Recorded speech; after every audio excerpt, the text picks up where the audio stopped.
Realism and Naturalism 1, 3.02. In the 19th century, a group of French artists turned away from classical subjects to depict pastoral scenes of everyday life. Jean-Francois Millet and Rosa Bonheur painted outdoor scenes of peasants' farms and domestic animals. Their inspiration came from nature instead of the more traditional subjects taught in art schools of the time. This is a photo of the Gleaners by Jean-Francois Millet. Maybe it'll talk about that later.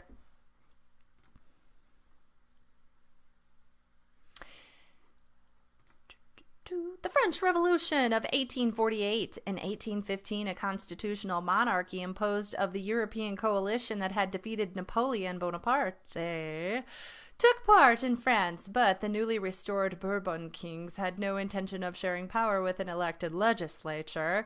They curtailed civil liberties and greatly restricted voting rights. In February of 1848, Parisians rose up in a successful revolt against the monarchy. They elected Louis Napoleon, nephew of France's first emperor, as president of their new republic. But tensions soon surfaced between the middle-class urban radicals and the unskilled workers and rural poor. Karl Marx, who witnessed the uprising and published his Communist Manifesto the same year, viewed the revolution as a class struggle. The very idea frightened the bourgeoisie and turned the government in a more conservative direction. Within 3 years, France again succumbed to dictatorship when President Napoleon crowned himself Emperor Napoleon III in 1852. What is bourgeoisie? It's the middle class. Here we go.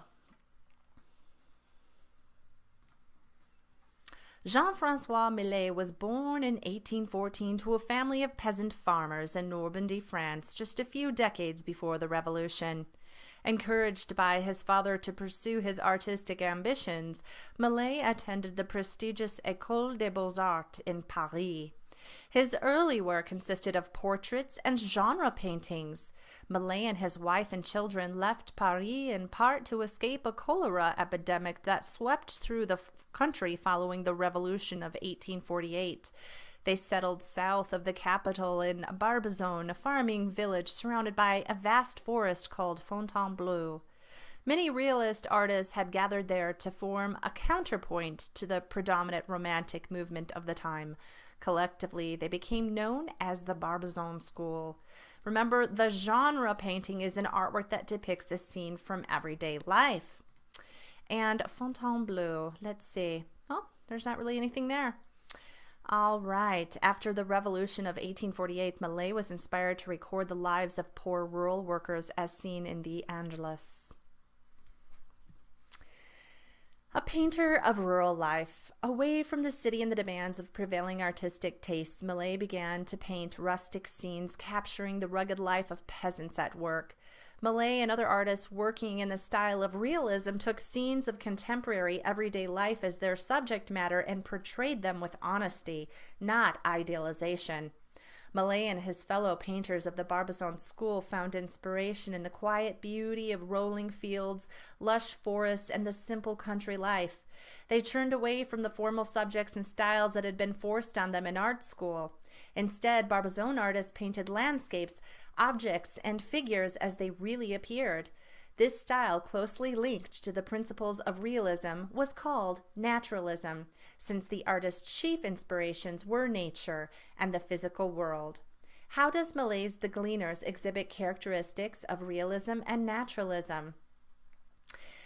I don't know if it's going to talk about what Gleaners are. It does. Okay, good.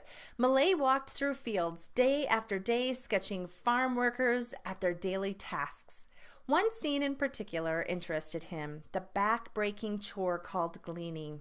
After the autumn harvest, landowners allowed peasants to go through the fields collecting or gleaning leftover bits and pieces of the crop to supplement the peasants' own meager food supplies.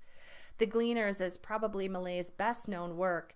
In the foreground, 3 peasant women gather the last morsels of wheat remaining in the field, while the mounted supervisor in the far back right observes or oversees the collection and transport of his abundant harvest. Click Realism in the Gleaners to see how naturalistic and realistic Millet's painting really is. Millet's skill as a naturalist painter is such that the Italian Gleaners, in a photo taken in 1908, appear as though they might have served as models for his 1857 realistic painting, The Gleaners. Millet portrayed women gleaning grain from a field, an everyday occurrence during harvest time in rural France.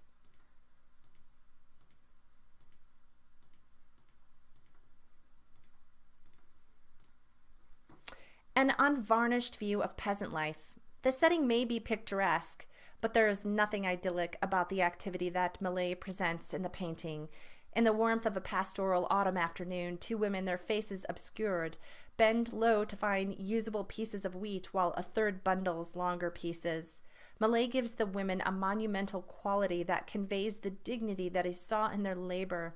The figures, rendered with thick brush strokes in muted, earthy hues, seem almost rooted to the soil. Their skin is dark and weathered, their wrists and hands thick and powerful from the arduous work. To see an audio-visual presentation of this painting, click Art Lecture The Gleaners. To see a slideshow, click The Gleaners. Rosa Bonheur was born in 1822, the eldest child of a family of artists in Bordeaux, France. Her parents belonged to a militant religious socialist movement that advocated equal rights and education for women. Bonheur fared poorly as a student, however, and was expelled from several boarding schools. After a failed apprenticeship as a dressmaker, she began to study painting with her father, Raymond, an accomplished landscape and portrait painter. The traditional path for talented budding artists, attendance at Paris's École des Beaux-Arts, was closed to her. Female applicants were not even considered for acceptance at that time. Because Rosa Bonheur was a woman, she had to learn her art without the schooling available to aspiring male artists at her time. Bonheur's Plowing in the Nivernais. Commissioned by the French government, Plowing in the Nivernais, the dressing of the vines, is one of Rosa Bonheur's most famous works. The Nivernais is a region south of Paris in central France. Against a wide open autumn sky and bucolic landscape, two teams of oxen are tilling deep furrows in the rich, fertile soil to aerate it, while farmers guide the animals in a straight row. Like Millet, Bonheur portrays contemporary farm labors with dignity and realism and honors rural agricultural traditions. Humans and nature in harmony. Bonheur emphasized the hard work of breaking the soil and the way that she modeled the oxen's thick shoulders and bowed necks. The drivers and plowmen seem almost insignificant by comparison. The soulful eyes of the working animals glance in the direction of the viewer as if to underscore the connection between human beings and the rest of the animal kingdom.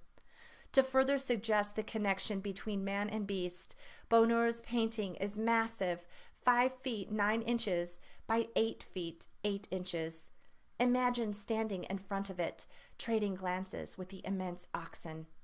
Bonheur's father and brother were also artists. Click All in the Family to learn more of her brother's work.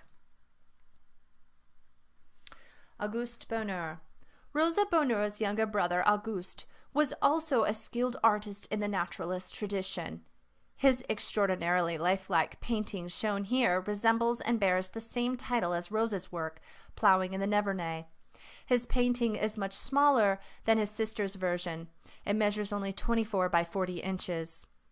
Clara Clemente, a well-known 19th century American art critic, wrote of Auguste, "Like his sister, he paints oxen with remarkable truthfulness, but in her overshadowing fame that of the brother has been lessened, and he has not always received the praise justly his due."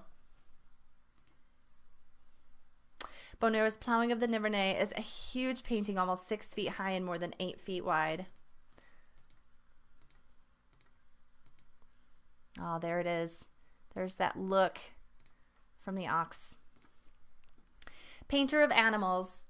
Like many other art students of her time, Bonheur spent countless hours mastering her skills by sketching and copying museum artworks of the great masters.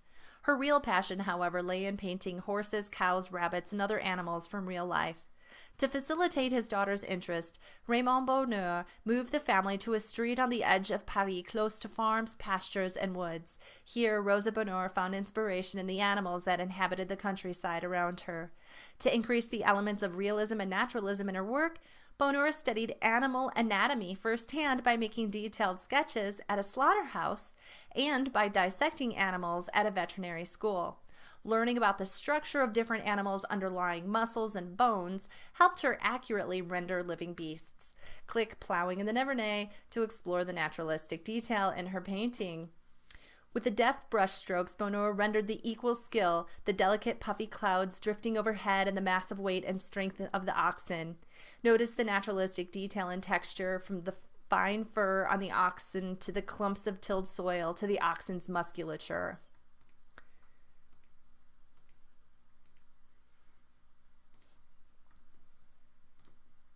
Composition. Rosa Bonheur created a simple classic composition in Plowing in the Nivernais, the dressing of the vines. The shape formed by the teams of oxen is repeated in the shape of the earthen oxen.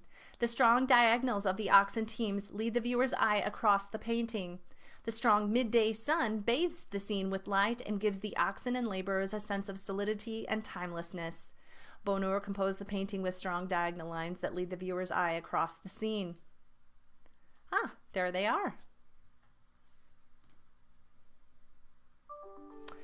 Perfect. Let's go ahead and take this quiz. Question 1. What subjects did Barbizon painters prefer to paint? Lush gardens on the estate grounds outside Paris, pastoral scenes with farmers and peasant workers, grand historical paintings favored by the French Academy, or playful scenes of the children of their aristocrat patrons? If you're not sure, go back and watch that part of the video.